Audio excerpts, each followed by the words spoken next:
భద్రాచలం పట్టణంలోని పాత మార్కెట్ వద్ద దివంగత డాక్టర్ వైఎస్ రాజశేఖర్ రెడ్డి విగ్రహానికి భద్రాచలం పట్టణ కాంగ్రెస్ పార్టీ మండల అధ్యక్షులు పరిమి శ్రీనివాస్, కాంగ్రెస్ పార్టీ నాయకులు కార్యకర్తలకు పూలమాలలతో ఘనంగా నివాళులర్పించారు.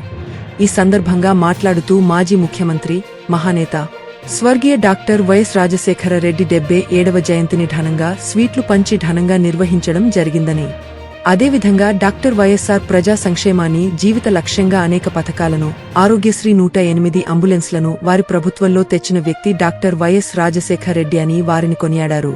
ఈ కార్యక్రమంలో కాంగ్రెస్ పార్టీ సీనియర్ నాయకులు తి వెంకటేశ్వర్లు, ఆదినారాయణ, అడబాల వెంకటేశ్వర్లు, బంధం శ్రీనివాస్ గౌడ్, కాపుల శ్రీను, వార్డు మెంబర్లు చెంచు సుబ్బారావు, పి సరిత, పార్టీ కార్యకర్తలు, మహిళలు పెద్ద ఎత్తున పాల్గొని నివాళులు అర్పించారు.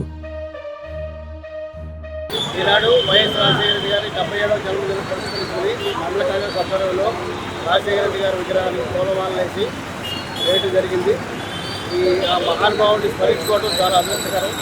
అలాంటి నాయకులు మళ్ళీ పుట్టాలని మళ్ళీ అభివృద్ధి చేయాలని కోరుకుంటూ, అలాగే వైఎస్ రాజశేఖర రెడ్డి చేసిన కార్యక్రమాల్లో ఫీల్డ్ ఆరోగ్యశ్రీ ఉంది, ఇలాంటి మంచి కార్యక్రమాలు చాలా చేశారు రాజశేఖర రెడ్డి గారు.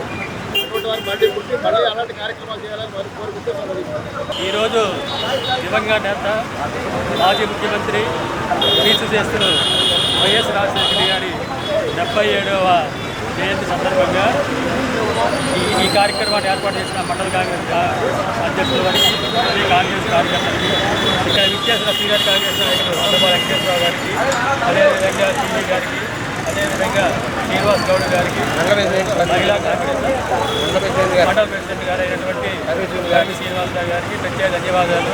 మనందరికీ తెలుసు, రాజశేఖర్ గారు చేసిన కార్యక్రమాలు, ప్రతి పేదవాడి ఇంట్లో రాజశేఖర గారి బొమ్మ ఈరోజు ఉందంటే ఆయన చేసిన అట్టడుగు ప్రజలకి, బలహీన వర్గాలకి ఆయన చేసిన మేలు ఎంతో మేలు, అది గడపరానిది.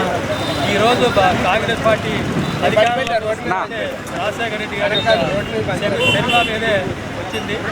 రాజశేఖర రెడ్డి గారి పాలన అంటే అది చాలా బడుగు బలహీన వర్గాలకి ఎంతో మేలు చేసే కార్యక్రమం ఎన్నో చేశాడు ఆయన లాస్ట్ భద్రాచలం విజిట్ చేసి ఆయన చేతుల మీదుగానే రాజీవ్ గాంధీ విగ్రహాన్ని, నేను ఏర్పాటు చేసిన రాజీవ్ గాంధీ విగ్రహాన్ని ఆయన ఆవిష్కరించడం జరిగింది. అది నా అదృష్టంగా భావిస్తున్నాను.